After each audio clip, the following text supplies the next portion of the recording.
I'm Sean Boyd. I'm the director of Wives of Windsor.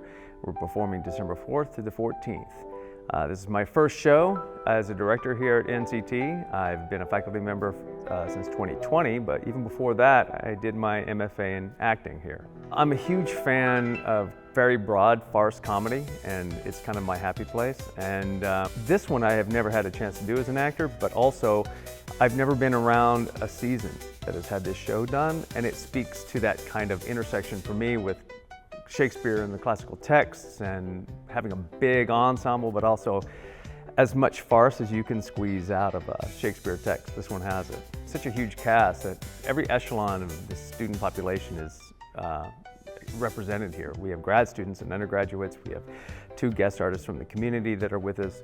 The full faculty's been bringing this big thing together. So having that kind of cross-section of the student cohort in the room is great because there's so many great kind of internal mentors, right?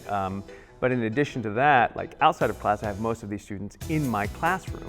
So I'm mentoring them and helping them with acting choices and physical movement choices in class that then they are participating with in the rehearsal process. So Wives of Windsor, I think, is a really interesting play in the canon for a number of different reasons. It sends up what is essentially the highest echelon of status at that time through Sir John Falstaff, and it kind of puts a nice focus on this rising middle class, right? The landed gentry, which are just kind of in their first burgeoning moments there in England. And so the farce kind of turns on the sending up and kind of setting up for ridicule the highest echelons of society by the middle and the lower classes. And I think it's a really interesting play for that.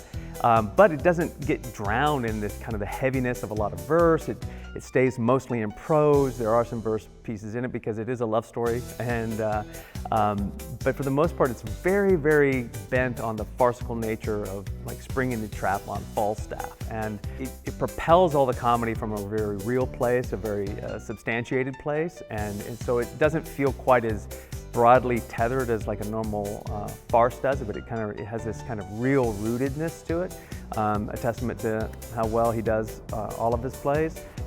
I think one of the things that I like about the play and the way that we're doing it, I don't like vignetted audiences. The audience is going to be lit.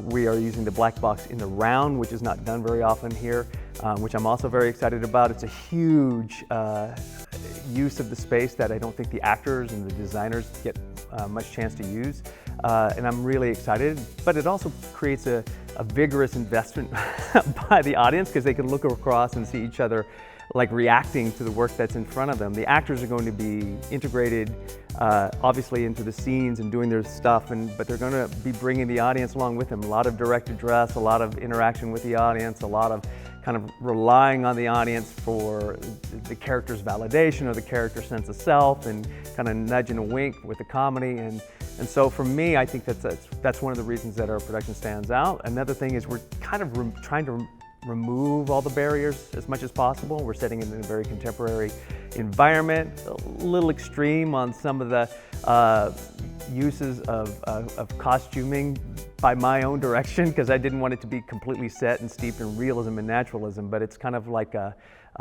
very exaggerated, that's probably a better term for it, view of a contemporary setting for it. It sets our production apart in a lot of ways than, you know, normal kind of like fourth-walled versions of Shakespeare. There's none of that. So I'm really looking forward to how the audience reacts to it, and I know that the actors are as well.